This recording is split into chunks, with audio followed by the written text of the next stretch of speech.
मैं बहुत दूर से आया हूँ, ईटानगर से आया हूँ, खासकर आपके लिए गाना गाने के लिए। ये मेरे लिए मैंने कोशिश किया था कुछ तिबेटियन गाने, कुछ गाने सीखने के लिए, but I don't get type कि मैंने सीखा नहीं। But next time if again I come तो मैं डेफिनेटली कुछ गाने सीख रहूँगा और आपके लिए जरूर गाऊंगा। लेकिन आज मैं कुछ हिंदी गाने और कुछ बॉलीवुड गाने गाने वाला हूँ। आई होप आपको अच्छा लगेगा, चलेगा ना? Thank you so much.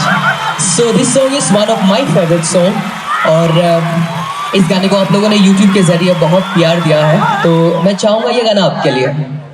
Okay try bit loud, okay bit loud.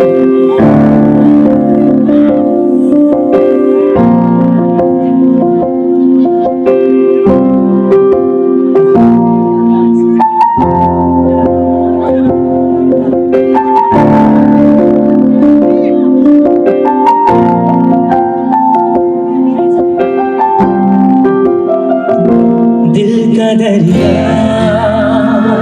बह गया,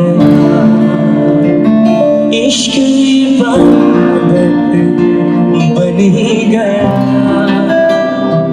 खुद को मुझे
you clean.